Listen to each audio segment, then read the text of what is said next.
Now this bad boy was the size of a husky and could maybe pass for one, except it didn't have any fur and was a top predator with extra long blade-like canine teeth. Ooh, charming. Meet the earliest known saber-tooth animal to have ever lived. It roamed the earth well before the dinosaurs.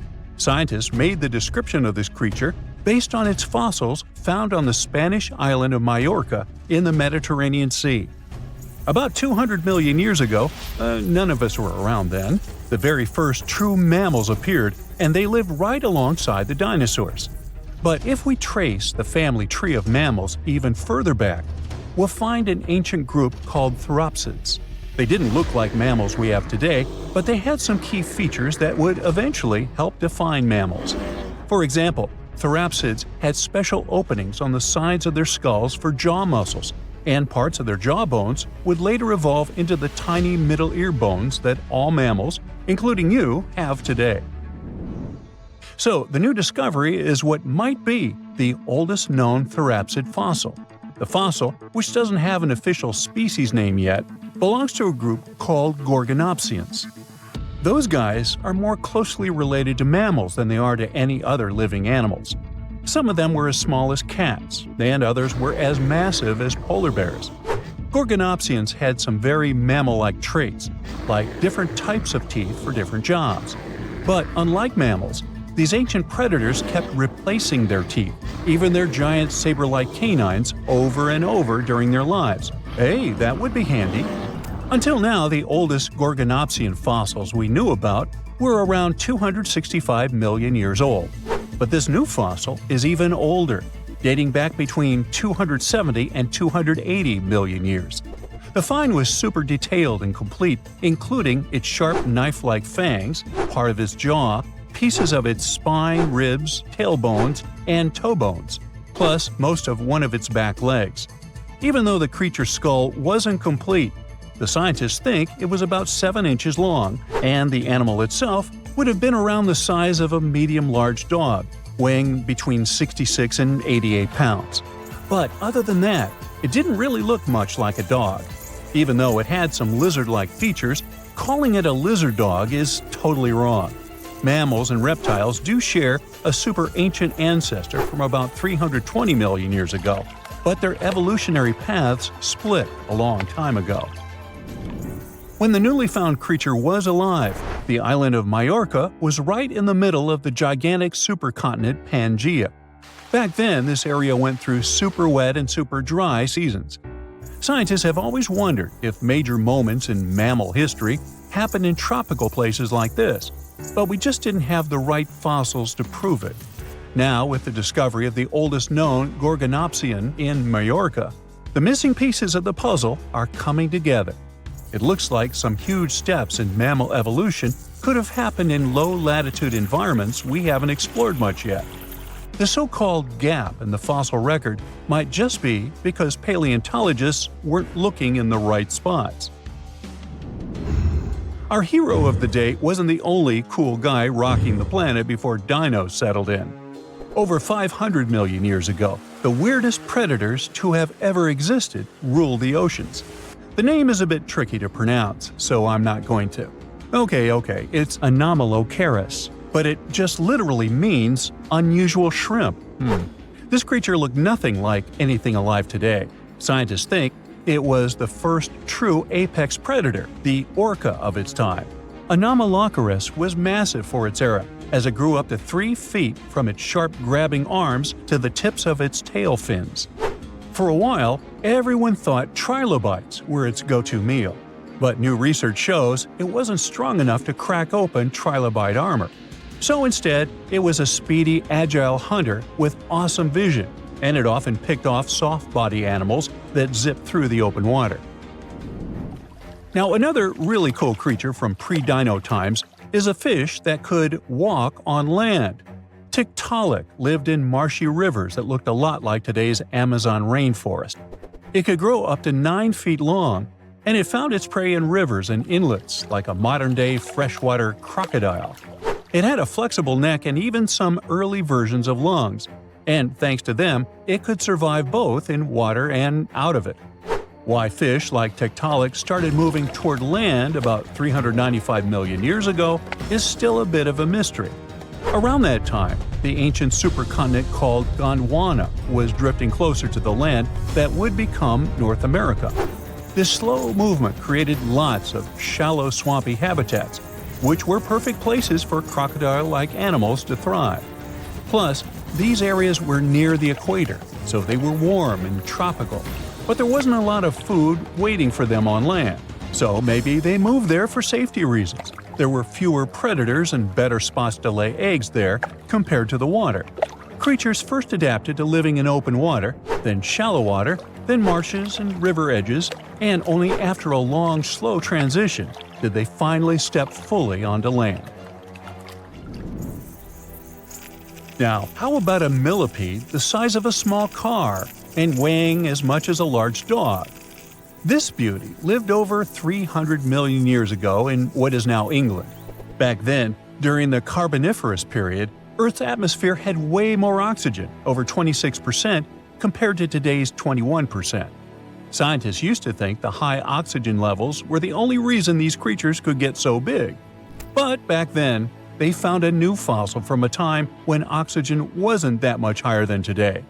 They discovered it purely by accident, when a boulder split just right and revealed one of the most complete and largest giant millipede specimens ever. This one could have lived not just in swampy areas, but also in open woodlands filled with tasty seeds, nuts, and maybe even small animals. There's a chance that this beast wasn't a slow, plant-munching crawler, but a predator that would snap up whatever it could find. After dominating the Earth for about 45 million years, the giant millipedes eventually vanished. Probably the reptiles pushed them out, clearing the way for the age of the dinosaurs. Now, in case you ever wondered what would happen if you crossed a polar bear with a saber-toothed cat, here's the answer. This guy ruled the southern ecosystems after migrating 7,000 miles across the supercontinent Pangaea around 252 million years ago. It had a tough skin like a rhino's and massive canines, perfect for tearing away huge chunks of meat, and it was an excellent runner. Once it got to its new home in what is now South Africa, it replaced a whole group of local predators. But its glory didn't last long, as closer to the end of the Permian period, massive volcanic eruptions made the weather patterns change and wiped out about 90% of all species.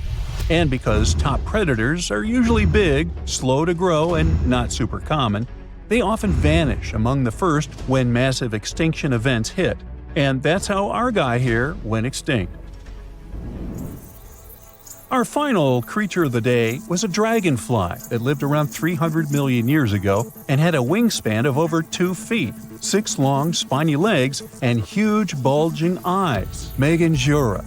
This 4-winged giant is most likely the largest flying insect that ever lived, and it easily outsizes today's dragonflies, which are its distant relatives.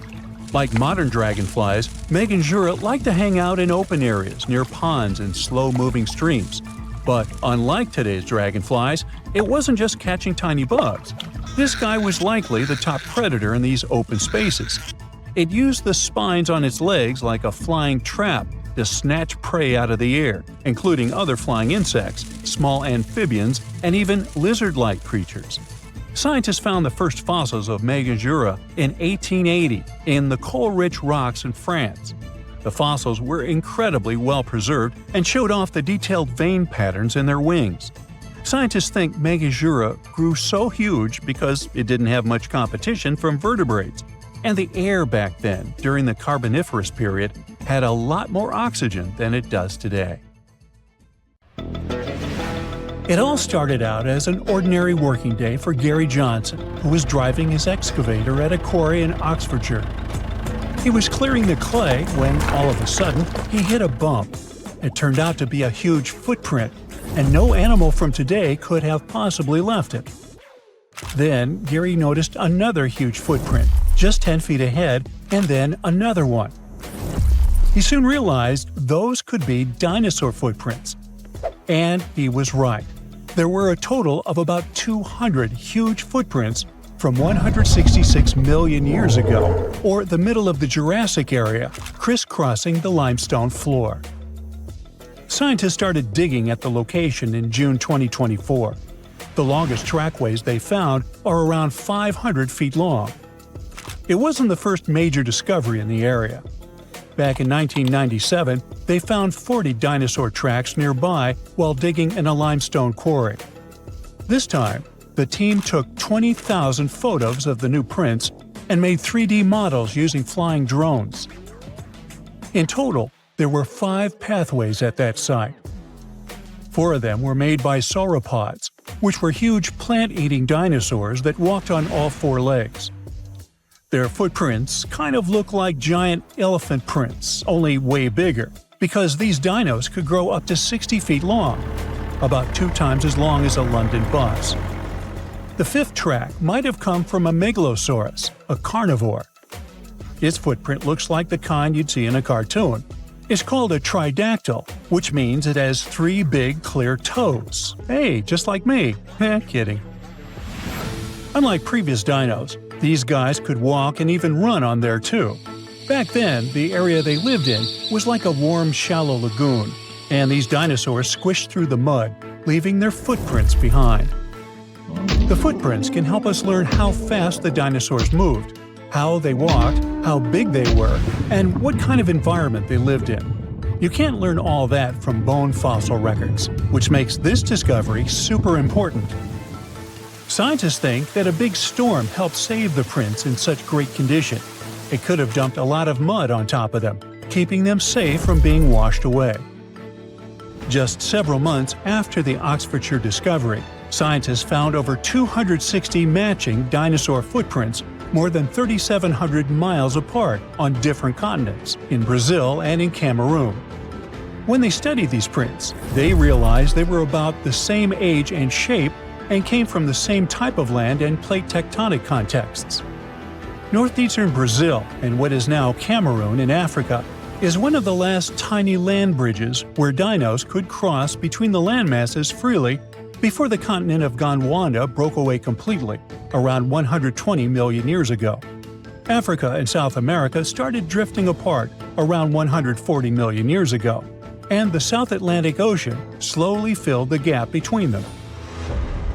As the land split, big basins formed, and rivers and lakes began to fill them up.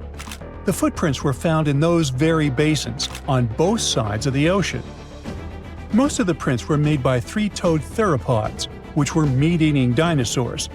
But there were also prints from sauropods and ornithischians, who were herbivores. The plants in those river valleys fed the plant eaters, which helped build a whole food chain. And the muddy ground helped preserve the dinosaurs' footprints, just like in England. The latest footprint discovery, this time in the Scottish Isle of Skye, helped scientists learn something new about the dino habits. So far, they've found more than 130 footprints at Prince Charles Point. And it turns out that huge meat-eating dinosaurs and their plant-eating prey shared the same water here 167 million years ago. Some of the tracks were made by megalosaurs, meat-eating dinosaurs that were early relatives of the T-Rex. Others were from huge, long-necked plant-eaters. Some of them were 3 times bigger than an elephant. The scientists looked closely at the footprints to figure out how the dinosaurs walked and moved around. They believe the dinosaurs were hanging out near shallow freshwater lagoons, just like animals today gather around watering holes. Another important discovery from the Isle of Skye is 2 super rare fossils that are helping scientists rewrite the whole evolution of mammals.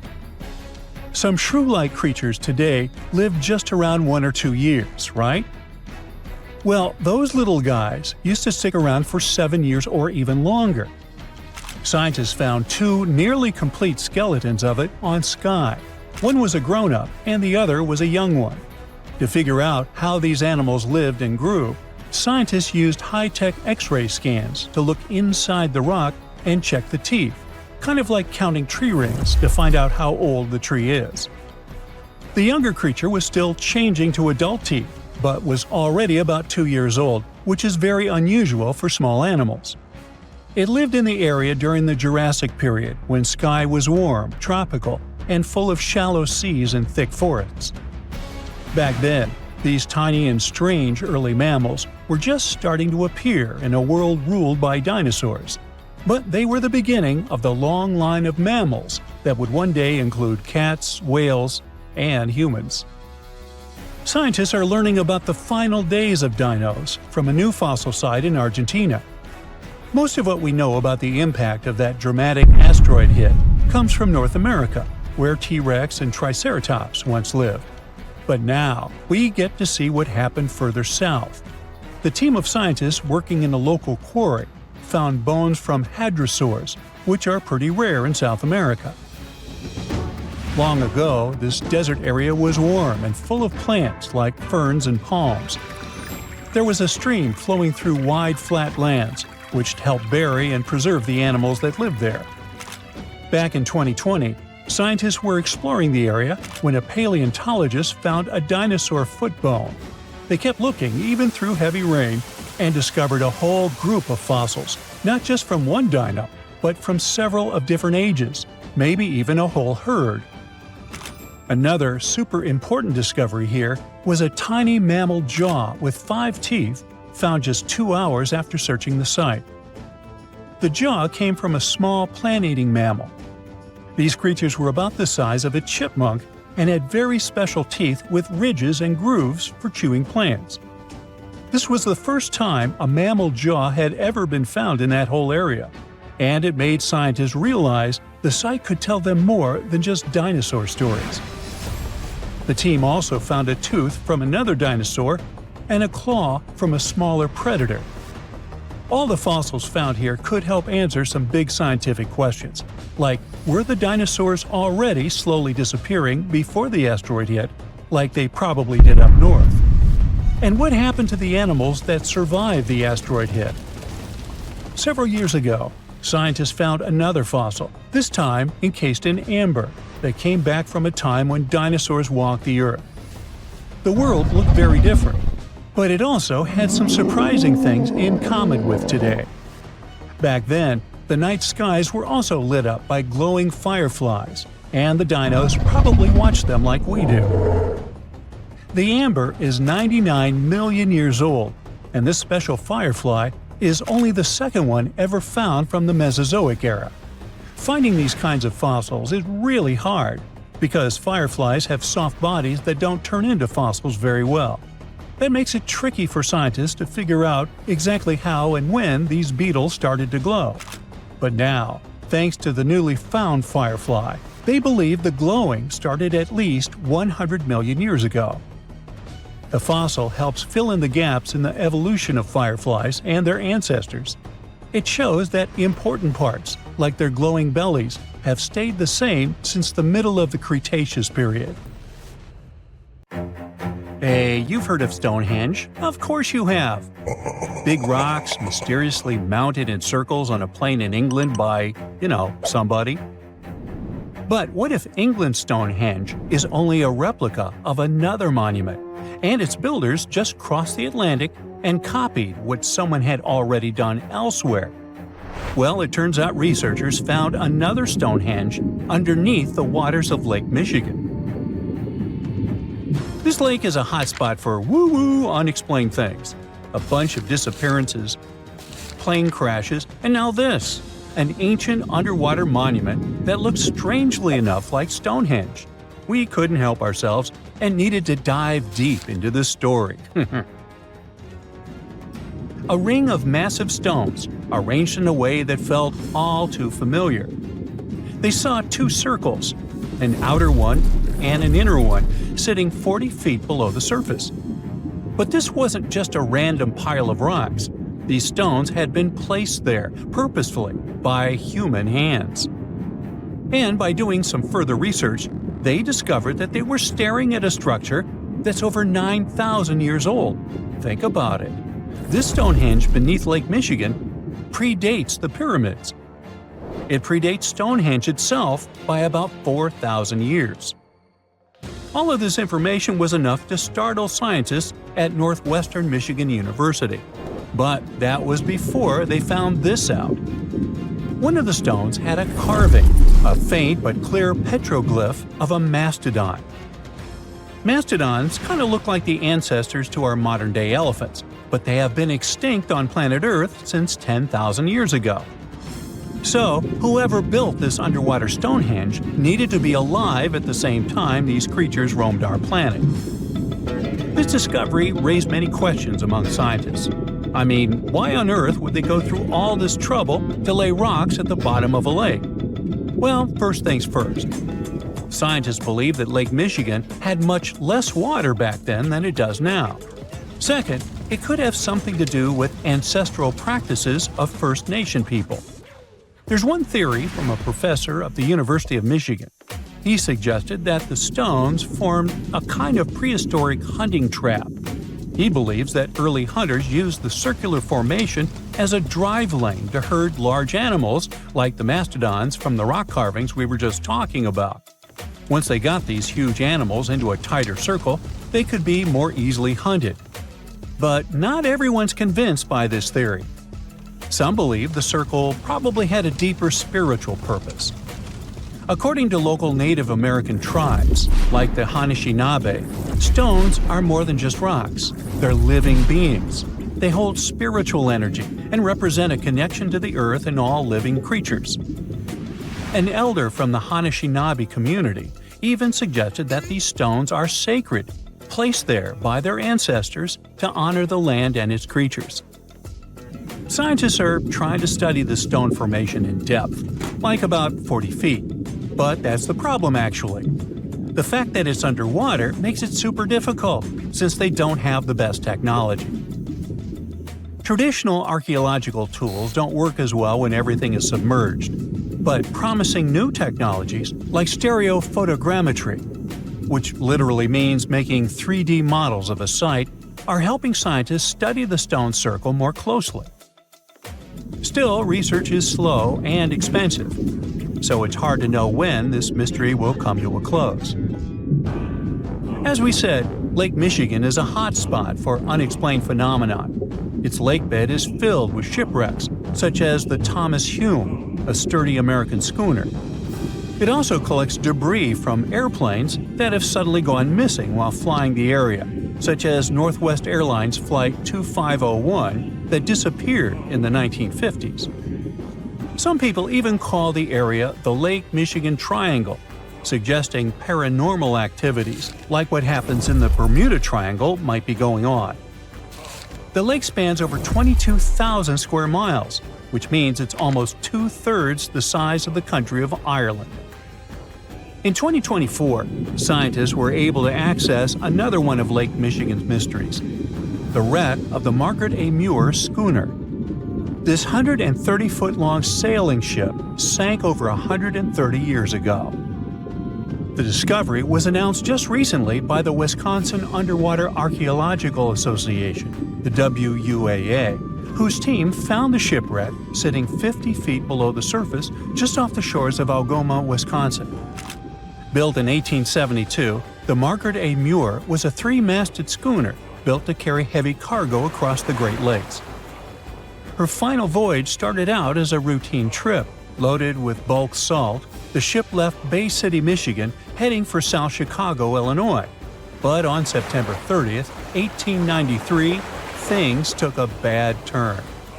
Just as the Muir approached the town of Annapolis, now known as Algoma, a sudden storm hit. The ship began taking on water fast. The captain of the boat ordered his crew to abandon ship, and thankfully, they all made it to shore safely.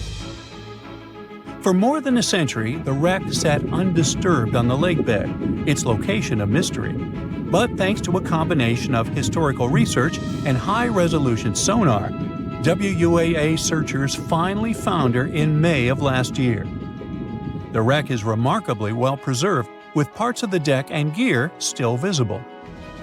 Well, just a few lakes over to the left, researchers uncovered another impressive thing. At the bottom of Lake Mendota, near Madison, Wisconsin, researchers found 11 ancient canoes. They believe the oldest of the canoes dates all the way back to 2500 BCE. Now, if you don't get why that's important, it's because you're thinking with today's head. If in a classic Midwest highway you see a bunch of pickups, then back in the ancient days you see only canoes. They were the main mode of transportation for indigenous cultures. They were used to fish in deep waters, trade goods, and travel long distances. The reason why scientists were so excited with its discovery is because they had never found any proof of what canoes were being used for in this region back then. And to understand the local cultures that inhabited the area during this time period, they needed to have some information on that. This exciting discovery was announced by the Wisconsin Historical Society in May 2024. The first canoe, which they believe is around 1,200 years old, was pulled from the lake in 2021. Then a second one was dug up in 2022. And now divers have found at least 11 more canoes along what would have been an ancient shoreline, long since submerged. One theory is that these canoes were intentionally sunk to keep them from freezing or warping in winter. It's possible people stored them in the same spot for generations. Or maybe this is just a small part of a much bigger settlement. Historians do believe there could be an ancient village hidden under the water of the lake. Divers have already found stone tools, like net sinkers used for fishing, but the village itself hasn't been located yet. Truth is, while the Great Lakes often steal all the thunder, scientists point out that smaller lakes like Mendota have stories too. The Wisconsin Historical Society is working closely with Native nations to piece together more about the lake's history. You'll need to believe me when I say there is a third Stonehenge, all the way under the waters of Lake Constance, Switzerland. I mean, think of it like Stonehenge's cousin. Archaeologists began to discover this back in 2015, when they found a line of 170 man-made stone cairns under the lake. Scientists say this was most likely the work of several villages, and that the cairn site was probably used for some collective purpose because, well, the formations are huge. Some of them are several dozen feet wide, and they can build up to 6 feet. The most amazing discovery so far is that the site dates back to around 5,500 years ago.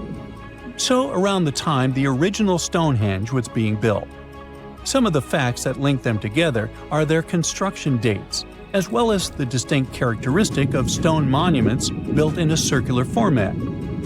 Scientists don't know much about this site yet, but hey, I see a pattern manifested all over the world, don't you? Archaeologists have been studying Petra in Jordan for 200 years, and in 2024, they found something they had never seen before. It's a tomb with at least 12 complete human skeletons and artifacts that are over 2,000 years old right in front of the treasury. Bronze, iron, and ceramic items were placed with the deceased, which shows how people honored their loved ones when they passed away. It's a rare chance for scientists to learn more about the Nabateans, an ancient group of Arabian nomads who built Petra. The objects found in the tomb under Petra's treasury are in amazing condition. But the skeletons became fragile because it's damp inside the tomb. They plan to study the remains and extract DNA to see if the people in the tomb were related. While some scientists are solving tomb mysteries, others have trained AI to find new ancient sites for them. They've created an algorithm that works with a special type of satellite imagery. This technique uses radio waves that can peek under things like sand, soil, and even ice to find hidden objects. AI will help search a huge desert on the Arabian Peninsula called the Empty Quarter for archaeological treasures. The lead scientists of the experiment trained the algorithm to recognize hidden locations using data from a site they had found before. The new tech can discover buried structures within 20 inches, which is very precise. Another groundbreaking tech, Lidar, which means light detection and ranging, helped archaeologists reveal new hidden cities all around the world. Lidar can see big structures beneath layers of vegetation and map even subtle changes in ancient landscapes. They use it to scan large areas from a small plane flying over places that aren't so easy to study from the ground, like dense jungle. In 2024 alone, they found new Maya settlements in southern Mexico, gardens, roads, and rivers in Ecuador's Amazon rainforest, ancient ruins on the Pacific island of Tonga, and the remains of two medieval cities along the Silk Road route in Uzbekistan. Maybe some smart technology can also explain what Marge Simpson is doing on Earth in an ancient Egyptian tomb from 3,000 years ago. The drawing, featuring a woman with yellow-colored skin, a blue crown, and a green outfit, is alarmingly like the famous cartoon character. If you don't see a resemblance here, I hope you'll at least enjoy an amazingly well-preserved necklace with amethyst and agate beads. It's from another recent find from Egypt, an ancient tomb with 11 sealed burials near Luxor. Archaeologists also found two copper mirrors, one with a lotus-shaped handle and the second with a unique design of the deity of the sky, women, fertility, and love in ancient Egypt.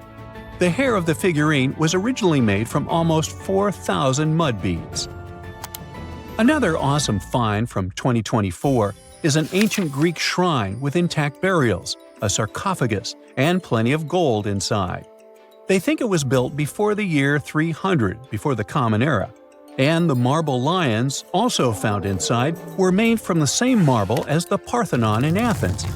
Greece is so full of ancient treasures that the city of Thessaloniki will house around 300,000 of those artifacts in their new subway system. Meanwhile, archaeologists in France have found a monument unlike any other, and they can't figure out what it was used for. It's direct proof that people used to live here between the Neolithic and the early Iron Age periods. The coolest part is a monument made of 3 unique shapes that fit together like puzzle pieces. Some gravel found in the monument could mean there used to be a wooden fence called a palisade. People who built it probably used it for protection or decoration. The team studied the layers of soil around the monument to learn more about its origins. The only tools found so far were sharp flint stones, not the cartoon characters, which were used during the Neolithic period. The next step will be radiocarbon dating to figure out exactly how old the site is.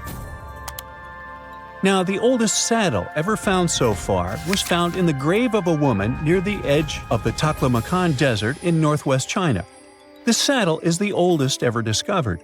It was crafted from pieces of leather that were sewn together and stuffed with straw and animal hair to make it soft. Now, normally, things made from natural materials like this don't last very long because they rot or fall apart. But the Taklamakan Desert is so dry that it helped preserve the artifact. The herdswoman who used the saddle was buried in her full riding attire, so this proves that not only men used saddles and took part in herding and traveling. Now let's shift to Guatemala, where an ornate jade mask made by the ancient Maya people was waiting for centuries to be discovered. Scientists use radiocarbon dating to figure out the age of the mask. They believe the mask may represent a Maya storm deity, a powerful figure in their mythology. These kinds of masks were often made to honor Maya royalty, and they were placed in the tombs of kings and queens when they were buried. The king's tomb was also decorated with carvings made using tools crafted from volcanic obsidian. After 15 years of searching, scientists may have finally figured out where the altar stone of Stonehenge comes from. They compared the tiny minerals inside the altar stone with rocks from many places in Wales and England and ruled out lots of spots. Then they found the perfect match with a place in Scotland, more than 466 miles away from Stonehenge. This area might even be Orkney, a group of islands in the far northeast of Scotland where a lot was going on during the Neolithic period. The big question now is how ancient people moved such a massive stone so far. The altar stone is over 16 feet long and weighs more than 6 tons. The new theory is that they might have used boats to carry it across the coastline and rivers. Once it was close to Stonehenge, they theoretically dragged it across the land using wooden sleds, ropes, and a lot of teamwork. Meanwhile, in the north of France, an ancient home popped to the surface during the construction of a new house. It turned out to be a luxury urban house for the elite from the 2nd century of the Common Era. The inside of the house was destroyed by a fire, but under the destroyed layer, there are beautiful real-size fresco paintings. Turkish archaeologists unearthed the arm and foot bones of elephants that lived around 9 million years ago. They also found fossils of early horses, giraffes, and even saber-toothed cats. They've already identified 43 distinct types of animals from this site and collected more than 4,000 fossils. One more cool find from Turkey is a 64,000-year-old workshop inside Enkaja Cave. It looks like people used it for 24,000 years non-stop. There are some tools inside, like flakes and blades, which were made inside the workshop. In eastern Turkey, a farmer accidentally found a 1,000-square-foot mosaic from the late Roman or early Byzantine period just beneath the dirt. Experts say it's a one-of-a-kind thing from this region, and it's still in one piece after all this time. The pattern shows dozens of trees, plants, and animals that were found in ancient Turkey. There could be more treasures in the area, so they plan to keep digging. Our final stop will be in Sicily, where archaeologists uncovered a huge ancient thermal complex. Inside, they found 2 rooms with floors covered in colorful mosaic designs, along with a large courtyard surrounded by arched wings. As they kept digging, they discovered more parts of the ancient city. They found new roads and the remains of a huge complex, along with stretches of old stone walls that were part of the city's fortifications. These discoveries are helping scientists imagine what the city might have looked like during ancient times. No one knows for sure whether the bathhouse was built by the Greeks or the Romans, since both civilizations lived in Sicily long ago. Something strange is lurking beneath the sands of Giza, and scientists have no idea what it is. Archaeologists just found a hidden structure near the Great Pyramid using advanced ground scanning technology. What's inside? Nobody knows, but excavations are already underway. The Great Pyramid of Giza is one of the most famous monuments on Earth, but it doesn't stand alone. It's surrounded by an ancient necropolis, a massive royal graveyard filled with tombs and monuments. They belong to pharaohs, nobles, and other high-ranking officials. Most of these tombs are above the ground. They're called mastabas, rectangular, flat-roofed tombs built from limestone or mud brick, and they've been studied for decades. But from old movies, we know that these weren't simple graves. They have deep vertical shafts leading to underground burial chambers, where the past was sealed away for eternity. And recently, archaeologists found one curious empty space in the cemetery, a completely unexplored patch of ground. No mastabas, no visible ruins, nada. For years they ignored it, but between 2021 and 2023, they decided to investigate. They didn't dig though. Instead, they used a technology that kind of acts like X-rays for the ground. These radars let scientists see the secrets hidden there. And there was something hidden beneath the sand, something deliberately buried and forgotten. A 2-part underground structure.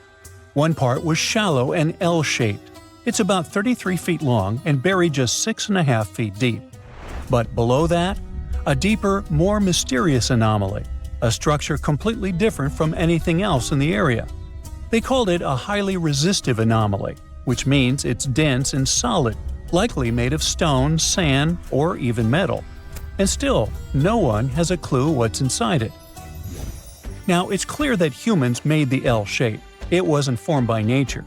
And the shallower structure might have been an entrance to whatever is hidden below. But they only have some theories about what might be hidden there. It's also filled with sand and gravel. It was probably deliberately backfilled after its construction, perhaps to preserve this. Why? Well, we don't know yet. The archaeological team will need to excavate to understand what exactly this thing was and why it was built. The first guess is a lost burial chamber. Many tombs in Giza have underground burial sites, but most have clear surface markers. This one, for some reason, has nothing, but it could be one of them. The second guess is an ancient offering chapel. Egyptologists know that some chapels were built in this shape, but usually they were above ground, not buried like this. And finally, it might be something we've never seen before. If this turns out to be a new type of structure, it could rewrite what we know about the burials of pharaohs. The only way to know for sure is to dig it up. And that's exactly what's happening right now. Excavations are already underway. Archaeologists are racing against time to uncover the truth. But there's a real danger there too. Giza's fragile ancient structures need to be handled carefully. Otherwise, they could be damaged beyond repair.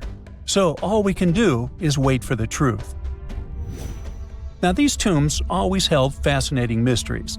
Unfortunately, we'll never learn tons of these mysteries because of some relentless tomb robbers. Egyptian tombs were built to guard the bodies for eternity. But that absolutely didn't stop people from breaking in and stealing everything valuable inside. They've been bothering these ancient sites for thousands of years, starting way back in Pharaoh's times. Many of the most famous tombs, including those in Giza, Saqqara, and the Valley of the Kings, were looted. It was a common practice in ancient Egypt. And they were serious about this whole thing. They dug secret tunnels to bypass traps and walls, bribed or threatened tomb workers to get inside knowledge, cracked open sarcophagi to grab gold, jewelry, and artifacts. And by the time modern archaeologists got to most of these tombs, they had already been picked clean. The reigning pharaohs got tired of this infuriating nonsense. The Valley of the Kings, the famous burial ground of Egyptian royalty, was supposed to be the ultimate safe zone. Tombs were built deep underground, hidden in the desert. Passages were sealed with giant stone blocks. False doors and traps were added to confuse thieves. Even curses were written on the walls, warnings of horrible endings for anyone who dared to disturb the tomb, which is exactly where we got all those horror stories about mummies from. Spoiler alert, none of it worked. Most tombs in the Valley of the Kings were fully robbed within 100 years of being sealed. Even King Tutankhamun's tomb, one of the most famous in history, was broken into twice in ancient times. Some of them decided to try and fight back. The New Kingdom rulers built hidden unmarked tombs in a way that should have prevented the looters from finding them, but didn't work. Some pharaohs, like Ramses II, were moved in secret to prevent their bodies from being stolen. Nope, didn't matter. The grave robbers always won. That's because tomb raiders weren't just random thieves. They were skilled, organized, and well-connected. They knew exactly where to look. Many were the ones who had built these sites in the first place, and they knew where the entrances were. If they couldn't smash through the doors, they'd dig through the walls, floors, and even ceilings to break inside. They also worked fast, often within a few years after the tombs were sealed, before anyone forgot where the valuable stuff was. The Khufu's pyramid, the one that's next to this newly discovered structure, was looted long before modern times. The one thing left inside when explorers got there? An empty granite box where the sarcophagus used to be. Unfortunately, it's not just about gold. History itself gets stolen during these raids. Ancient Egyptians wrote detailed records of what exactly and where they buried. So when archaeologists compare these lists to what's found, they can see what's missing, which is often everything valuable. Most artifacts don't end up in museums. They just disappear into private collections, where they can never be studied again. Which is, of course, completely unfair. In fact, a few countries have had enough and started passing laws to take historical artifacts back from private collectors. In Italy, if you own an ancient Roman artifact, you must prove you got it legally. China is actively hunting down stolen artifacts, and they must find ways to retrieve it back from the Western collectors. In Egypt, they passed new laws making it illegal for private citizens to own any ancient Egyptian artifacts at all. Other countries, like the US, the UK, Germany, or Switzerland, are completely fine with rich guys owning their history. The British Museum is built on looted things. European empires invaded half the planet and took whatever they wanted back home. Their museums are often full of such stolen artifacts, and unfortunately, they refuse to give most of them back. For example, the Rosetta Stone. It was taken from Egypt by Napoleon's army, then stolen again by the British after they beat the French. Egypt has been demanding to return for years, but they still can't get it back. Or the Parthenon marbles. These magnificent, massive Greek structures were taken from the Parthenon in Athens by a British lord in the 19th century. Greece has been begging for them back ever since, but the UK doesn't feel like it. Not to mention tons of Mesoamerican artifacts, scattered in various museums across the world. European explorers raided Mayan and Aztec temples, took statues, jewelry, and sacred objects, and now Mexico is fighting to get them back. Well, wouldn't it be surprising even if this mysterious underground chamber has somehow been looted already? But if it's a newly found place, could it be one of the few that escaped the hands of grave robbers? Could there still be ancient artifacts, untouched for 4,500 years? We can only hope that those guys didn't get there first. Big news! Santa is real, and he looks like this. I know it's not exactly how we pictured the jolly old guy, but a recently discovered tomb might just be the proof we've been waiting for to show that St. Nicholas was real and Turkish. Turns out, he wasn't a North Pole native, but a kind-hearted bishop from the 4th century, famous for giving gifts to everyone. The legend says he was a wealthy man born in the ancient city of Petra, modern-day Turkey, who traveled to the countryside to help the poor and the sick. For centuries, though, people couldn't be sure he actually existed. Some historical sources say he was buried in Myra, which is now called Demre, Turkey. Since the 80s, archaeologists have been digging around this area, trying to prove it. And now, their Christmas miracle has finally come true. After digging 6 feet deep in an annex of St. Nicholas's church, they uncovered a mysterious limestone tomb, about 2 meters long. While they're pretty sure this is St. Nick's final resting place, they're still searching for an inscription to confirm its exact age. Now, if we're talking about the fictional Santa Claus, legend says his home is in Lapland, Finland. Back in 2018, archaeologists made an interesting discovery that could finally prove that Santa was real. They were digging at a site called Tiny Aro when they stumbled upon about 200 burial pits. But when they looked inside, there was definitely no sign of Santa. Actually, there were no human skeletons at all, just a bunch of things like pottery and animal bones. So no one really knows what this place was. That was the complete opposite of what happened with a group of archaeologists working in the ancient city of Petra, Jordan. Since 2003, there have been rumors about hidden chambers beneath the famous monument called Al-Khazneh, also known as the Treasury. 21 years later, a team finally decided to dig and uncovered an intact tomb. Inside, they found at least 12 human skeletons and artifacts estimated to be over 2,000 years old. Hundreds of thousands of tourists travel to Al-Khazneh every year, and most of them probably go there to see the site of the Holy Grail in the movie Indiana Jones and the Last Crusade. So, do you want to know the funny part? One of the skeletons in the tomb was clutching a ceramic chalice that looked a lot like the Holy Grail.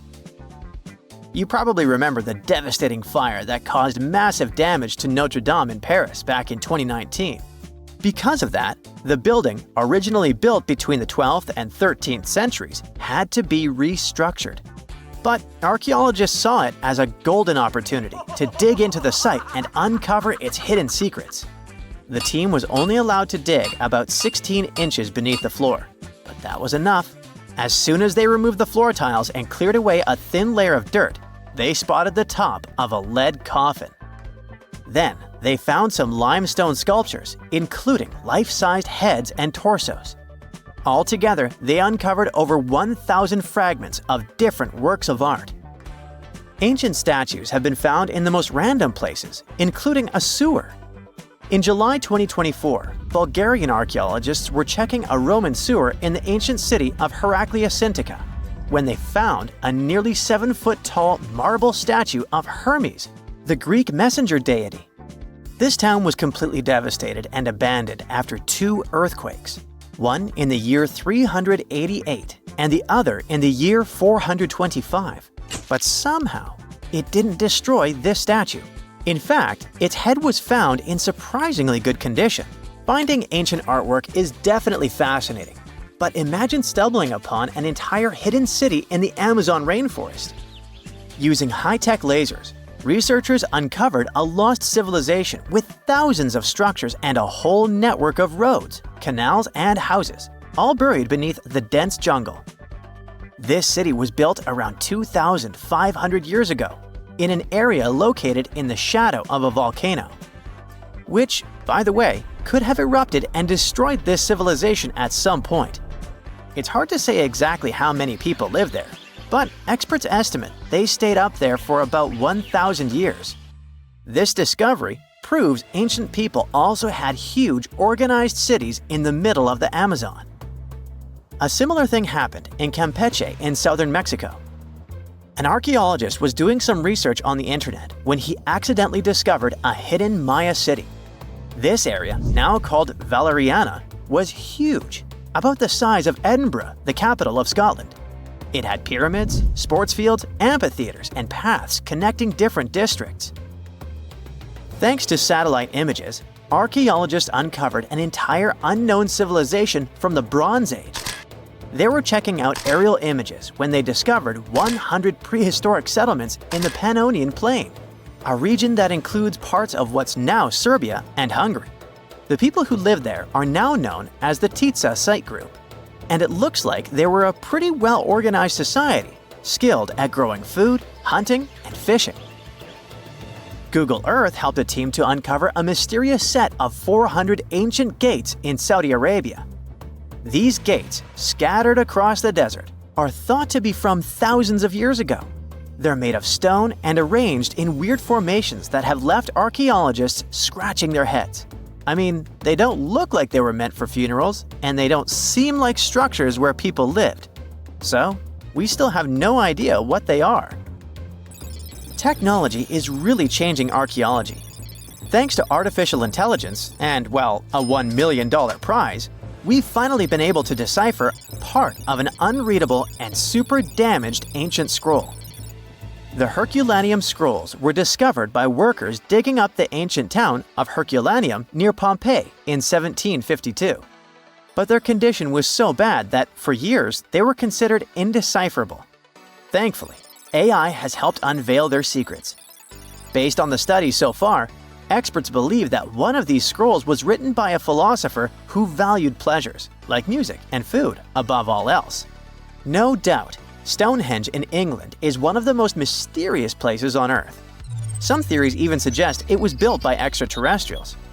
After more than a century of research, archaeologists are still figuring out how it came together. See that big altar in the middle?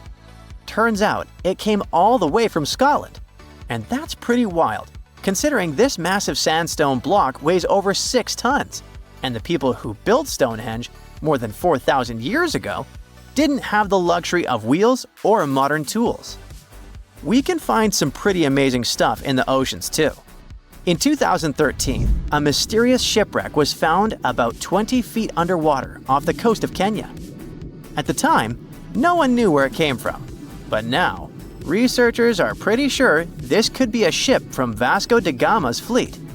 You know, the famous Portuguese navigator, best known for being the first to sail from Europe to India by rounding Africa's Cape of Good Hope. If it's confirmed, this shipwreck could be one of the earliest European shipwrecks in the Indian Ocean. Ancient treasures can take many forms, including a bottle. Recently, archaeologists in Norway uncovered a 150-year-old message in a bottle during an excavation of a Viking burial mound. The bottle contained a letter written by Anders Lorange, an archaeologist who worked on the site back in the 1800s, along with his business card and a few coins wrapped in paper. The letter gave some details about the excavation, though it seems Lorange got a few things wrong, like the exact number of Viking shields discovered. At the end of the letter, he wrote a personal note in runic script, "Emma Gade, my girlfriend." So it gave us not only insights into history, but also a peek into his love life. Back in December 2012, a lot of people were freaking out over the idea that the world might end in some catastrophic event. And it was all thanks to the famous Maya calendar. This ancient way of tracking time had been the subject of endless speculation. But one of its biggest mysteries was definitely an 819-day count found in some versions of the calendar. No one could explain why it was there or how it worked, until recently, when a group of researchers from Cambridge might have finally cracked the code. First things first, how does the Maya calendar work? So the system the Maya civilization used to track days was based on something we now call the calendar round. Think of it like 3 interlocking gears. These are 3 cycles working together. The first is a 365-day solar year, known as Hab. The second is a cycle of 20 names. And the third is a cycle of 13 numbers, which forms a 260-day sacred calendar, called Solkeen. Just like we'd say something like December 25th, 2025, they named their days based on how these 3 cycles lined up. For example, here we have the day 3 Manik and the 14th of the month Pop. It takes 52 years for the 3 cycles to align in the same way again. After that, the days start repeating. But this is where things start to get more complicated and mysterious. On some Mayan monuments, we have also found enigmatic inscriptions pointing to the existence of another cycle, the 819-day count. There are about 20 examples of these inscriptions, mostly found in places like Palenque and Yaxchilan in Mexico. So it didn't seem random at all, and this calendar must have been hiding a big secret. Early research showed that the 819-day cycle was represented by one of 4 colors and the cardinal directions associated with them.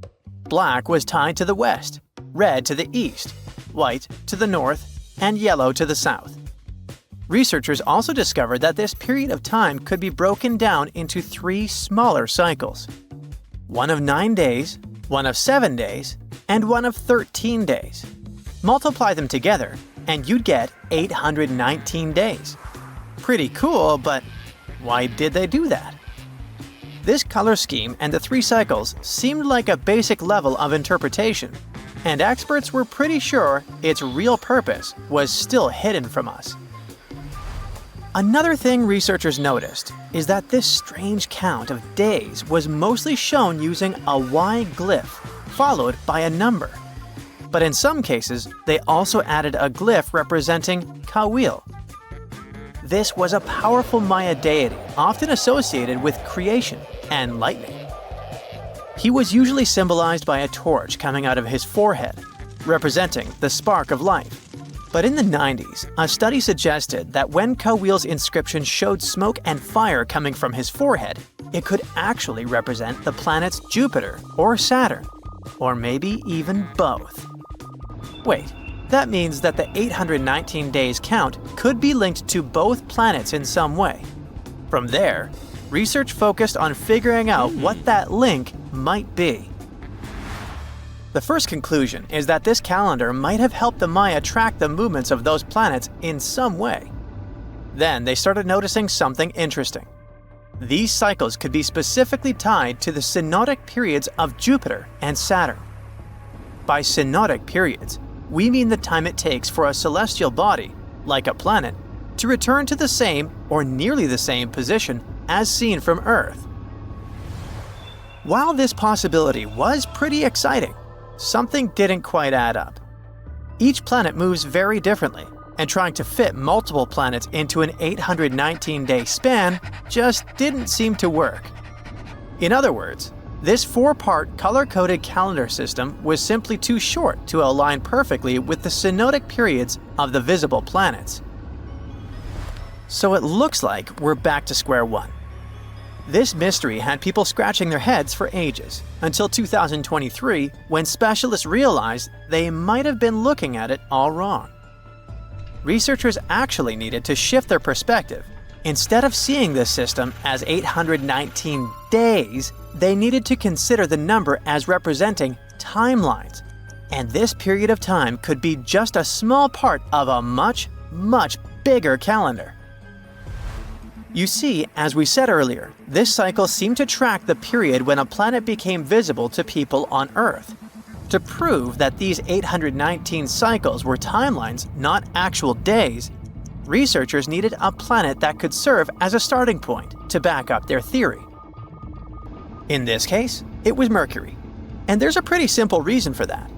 Mercury's synodic period is 117 days, which fits perfectly into the calendar count. I mean, if you take 1819 and divide by 117, you get the number 7. So, Mercury is the only visible planet whose synodic cycle fits neatly into this period as whole numbers. Perfect. Now they had a solid starting point. From there, they needed to expand the calendar by increasing its length to 20 periods of 819 days. Suddenly, a pattern emerges. And just like that, all the synodic cycles of the planets fit perfectly into the system. For example, Saturn's synodic period from 378 days lines up perfectly after 6 819-day cycles. Venus aligns every 5 cycles.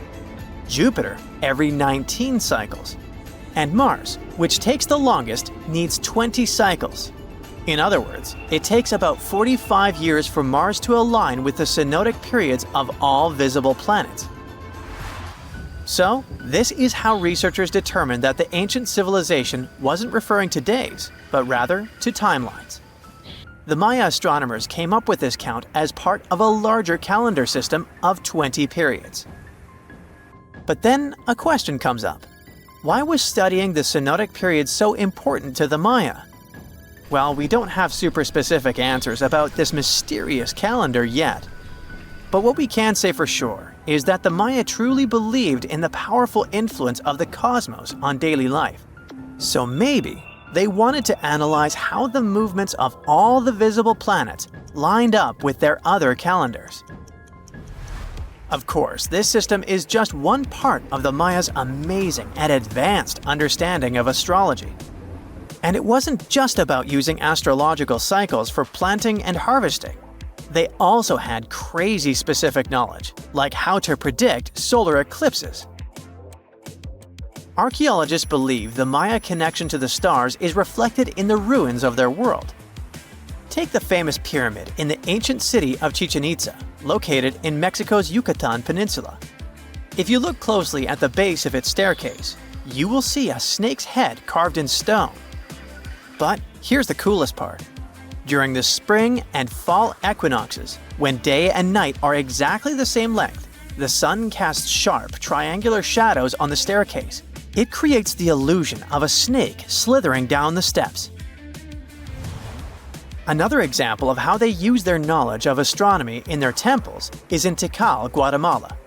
Built around year 1 of the Common Era, this pyramid is considered one of the Maya's earliest astronomical complexes. And its alignment and orientation allowed them to track and calculate solstices and equinoxes with incredible precision. The Maya were skilled skywatchers. Just like we have modern-day high-tech observatories with round domes, they had something similar. Meet El Caracol. The name means snail in Spanish and refers to the spiral staircase inside the tower. Built around 906 Common Era, it was the perfect place to observe all the changes in the sky and track the movements of the sun, moon, planets, and stars. Unlike us today, with our telescopes, satellites, and advanced tools, the Maya relied entirely on naked eye observation, and that makes their achievements even more incredible. We all know some iconic symbols. The Statue of Liberty screams USA. The Eiffel Tower represents Paris. And this mask? Undoubtedly, it's Tutankhamun's, right? Sometimes it feels like historians have squeezed every last drop out of the King Tut story. But guess what? The most obvious details often slip right under our noses. Like the fact that this famous mask didn't actually belong to him, nor was it ever meant for him. Stick with me for the details. Can we get a close-up of that mask? Thanks. See those holes? Yep, they're for earrings. And no, it's not that they had anything against jewelry, but back in ancient Egypt, earrings were typically worn by high-status women or kids. Now, if you know your history, you might say, but Tut was a boy king, wasn't he? You're spot on. He began his reign at just 9 years old. Sadly, that didn't last long as he passed away at a very young age. So when he was 9, he might have worn earrings, but he probably took them off when he hit that no earrings age. Sounds reasonable, right? Actually, not quite. That would have been pretty strange since nobody expected him to pass away young. Certainly not at 9. So no one was preparing a kid's mask for a burial. It's this untimely demise that suggests that the mask used was simply the best option available when Tut passed away. There are more clues pointing to the idea that the mask was found in a hurry. Let's think about this. Even though Tut was mummified and his body could wait a bit, his loved ones wanted him to reach the afterlife ASAP. Some experts even believe the paint in the tomb was still wet when it was sealed. But look at his mask. It's a masterpiece. There's no way it was made in a rush. It's way more elaborate than other simpler cartonnage pieces. The renowned mask of King Tut stands 21 inches tall, adorned with precious stones, and features a golden beard that weighs 5.5 pounds, making the entire mask 22.5 pounds. Okay, I'm a bit confused here. So it seems like it was probably a kid's mask, but it had a beard? I've never seen a 9-year-old with a goatee, and I'm guessing you haven't either. Just think about it. A grown man's face compared to a kid's face. Fun fact for you, our faces pretty much stopped growing at the age of 16, so by 19, Tut would have definitely had the face of an adult man. Can you imagine trying to fit a relatively small kid's mask on a grown man? That would have been super embarrassing, and no one would have let that happen. Right, let's dismiss the kid's theory. Now, the second option, if you remember, is that the mask could have originally belonged to a woman. This is where the beard theory comes into play. Some researchers believe the beard might have been added later on. Here's another twist. What if the mask was actually made for Nefertiti herself, who ended up maskless? In this case, there are two discoveries. Two birds with one stone. For now, it sounds like a conspiracy theory, I know. But let's give it a shot and delve deeper into the details. So, Tut passed away in around 1323 BCE, probably due to malaria. He had other health issues too, like when he broke his leg, and records suggest he wasn't in the best shape. As for Nefertiti, we have no solid data about her demise. Plus, nobody knows exactly when or where she was buried. The supposed year when she passed away is around 1330 BCE, but she could have lived longer, and the mask was intended and prepared for her. Or maybe they just took her mask right from the burial chamber. After all, they were family. Well, sort of. She was said to be his stepmom, having been married to Akhenaten, who was likely Tut's father. But this is not 100% accurate. Some scientists doubt it. Ah, these ancient Egyptian families. It's hard to keep track of who's who. I know, you're not yet convinced that Tut wore a lady's mask. Let me share one more theory with you. Meet Howard Carter, the enthusiastic archaeologist who discovered Tutankhamun's tomb. It was located in the Valley of Kings outside Luxor, and, to everyone's surprise, was nearly intact. When he entered, he noticed something odd. This didn't feel like a pharaoh's burial chamber. It was classy and all, but it had a vibe that suggested it was made for a woman. Typically, Egyptian pharaohs had larger tombs that suited them better, and even more strangely, it was oriented to the right of the entrance. This didn't add up. That orientation was typical for female chambers, which Egyptian queens used. Another red flag was that the chamber appeared to have been built in stages, and all the artifacts, around 2,000 of them, seemed hastily placed there. Even more curious, they looked like they were meant for other royals. Carter discovered this burial site in 1922, but it remained a mystery as to why it was so bizarre. Almost a century later, Nicholas Reeves thought he may have solved the puzzle. He claimed that King Tut might not have been the original resident of the tomb. Instead, he suggested that the undisturbed resting place of the legendary Queen Nefertiti could be hidden behind the walls of the boy king's burial chamber. Nicholas studied high-resolution photos for months, meticulously examining every pixel. One day, he focused on detailed scans that revealed the texture of the tomb's walls beneath layers of paint. He spotted what he believed to be outlines of two doorways that had been blocked and plastered over to hide them from view. The more he looked, the more it seemed real. Could it be a tomb within a tomb? Nicholas theorized there was a hidden storeroom behind the western wall of King Tut's tomb, and his chamber might just be the outermost section of a larger corridor-style network of rooms. It all sounds fancy, but sorry to break it to you, Reeves' theory was debunked. To find out if he was onto something, experts had to use ground-penetrating radar to see the unseen. Reeves' idea was that if there were gaps, it could indicate the presence of additional rooms. And at first, in 2015, one expert even thought he had found a hidden room. But the glory didn't last for long. A year later, after double-checking, it turned out there were no hidden doorways. By the way, Nefertiti isn't the only legendary woman from Egypt whose burial site remains a captivating mystery. There's a cool legend about Cleopatra that you might enjoy. It's said that she once declared, "No man will ever find my tomb." Kind of fitting, right? After all, the person who's come closest to uncovering her final resting place is a woman.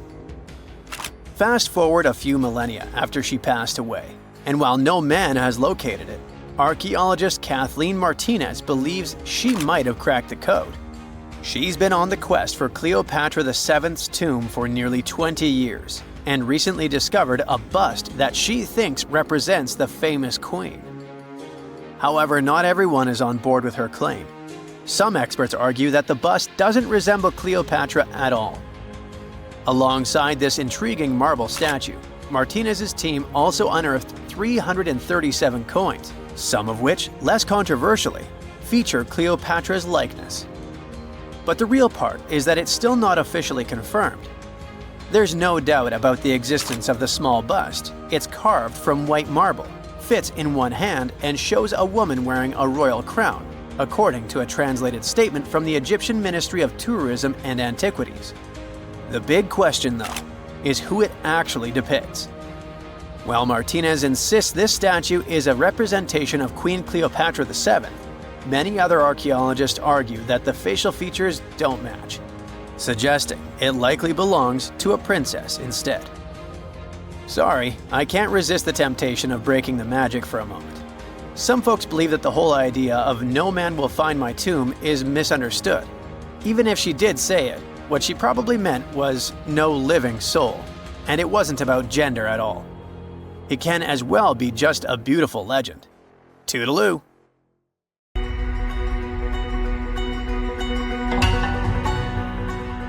Take a look at these stones. They seem ordinary at first glance, just ancient slabs, ruins of some buildings. However, unlike many other archaeological finds, this one is among the most mysterious and unique. Here's why. These stones are the remains of a large temple complex called Puma Punku, located in Bolivia. Scientists aren't certain, but it's likely that Puma Punku was built by the Tiahuanaco Empire, which existed between 300 and 1000 CE, before the Inca Empire. There is no information suggesting that this civilization had advanced building technologies. Moreover, they might not have even had a writing system. Every stone was carved and polished with astonishing precision. They fit together perfectly, like pieces of a puzzle. The craft is so refined that not even a razor blade can pass between the stones. Quite impressive for people who lived around 1500 years ago. And these stones are heavy. The largest ones weighed around 130 tons. So, how did the builders transport such weight from one place to another?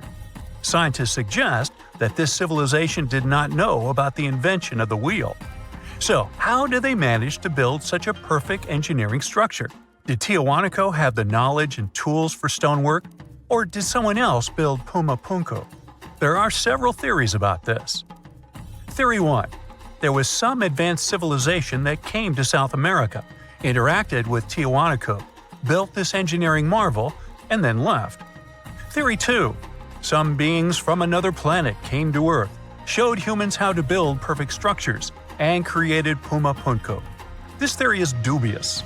Another idea from this series suggests that Puma Punku was built by mythological creatures from the South American culture at that time. Theory 3, the most likely one. There is no mystery here. Tiwanaku was indeed an advanced civilization with incredible building technologies. So, what do you think?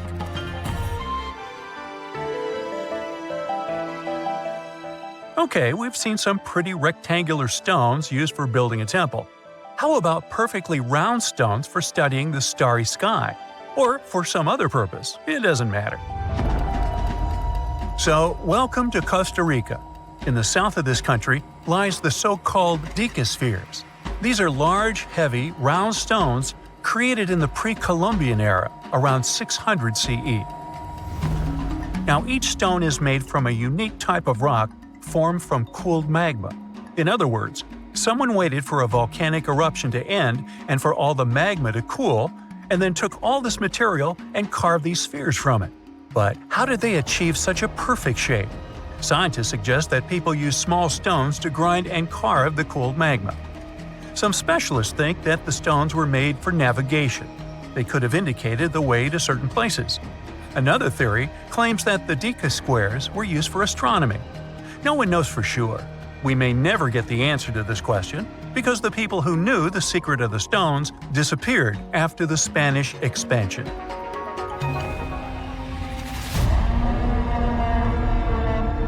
So, let's continue our journey. See these cobblestones? Archaeologists still don't know why they're arranged along a long stretch of desert crossing Jordan and Israel. These strange stones form a chain of lines 40 miles long and have been here since around 300 BCE. Because they were discovered by pilots during flights about 100 years ago, some call these stones kites. One of the more popular theories suggests that people placed these structures here to lure animals into a pit where they could be caught. Apparently, ancient hunters knew the behavior of local fauna well, and were sure the animals would somehow walk along these stones, ending up in an open area with a pit where hunters could easily do their work. Perfectly smooth rectangular and square stones, round stones, stone traps for animals. What's next? How about a stone canvas or stone painting? To see this ancient artifact, we'll travel to Glasgow, Scotland, where archaeologists unearthed a stone slab created about 5,000 years ago. It is called the Cockno stone.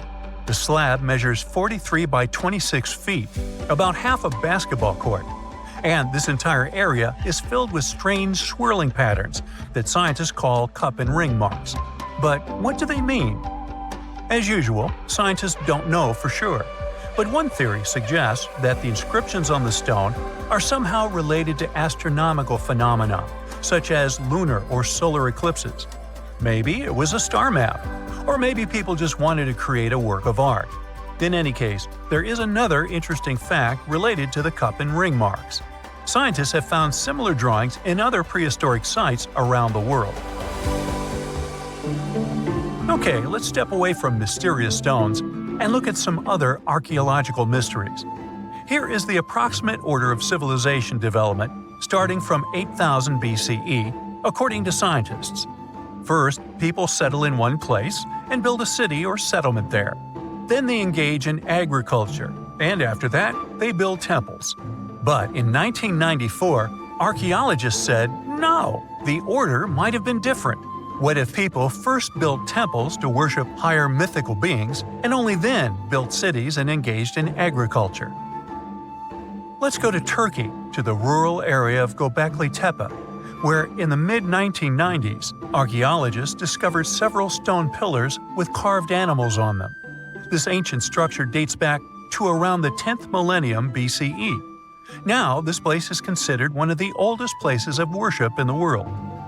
Most likely, it was built by semi-nomadic hunters who knew nothing about agriculture because it appeared in this region 5 centuries later. Now, scientists are wondering, is it true that such structures led to the settlement of the area? The answer to this question may help understand the mindset and development of humanity in many parts of our planet. So, would you like a scroll with the location of a treasure marked on it? You could say you already have one. Check it out yourself. Just Google the Copper Scroll treasure. Download a high-resolution photo of the scroll and follow the instructions. Oops. The instructions are written in an incomprehensible language. Scientists have been trying to decipher this message since the scroll was discovered in 1952 in Qumran, and the answer is still not found. According to one theory, the scroll contains information about a large amount of silver and gold. But even if the treasure does not exist, this artifact is still quite interesting to study. It was created around 2,000 years ago, during the time when the Roman Empire ruled over the settlement of Qumran. Perhaps the local residents hid their valuables from the Roman legionnaires and left such a map for their descendants. When you approach this archaeological wonder, you won't notice anything. But if you rise into the air and look down at the ground, you'll see amazing patterns created by the people of the Nazca culture. This discovery is called the Nazca Lines. Pilots and passengers of commercial aircraft first noticed them in the 1920s and 30s during flights over Peru.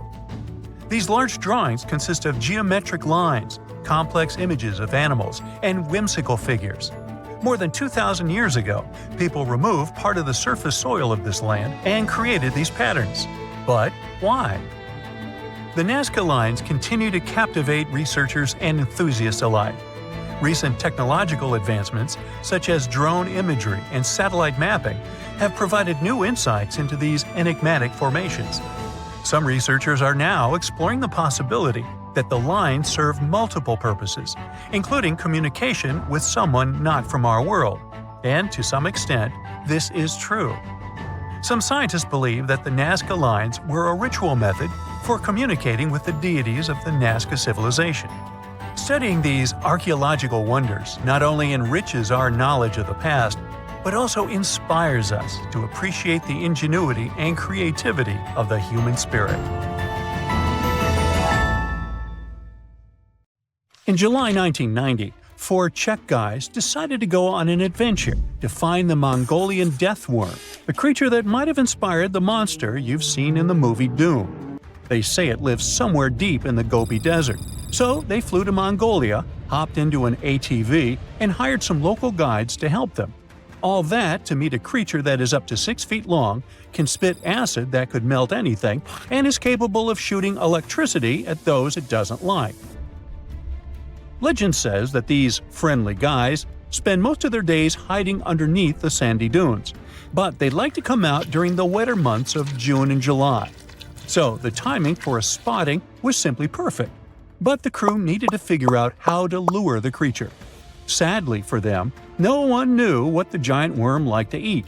So they built a thumper, which is a machine that made rhythmic pounding noises. They were hoping it would call the worm out of the ground.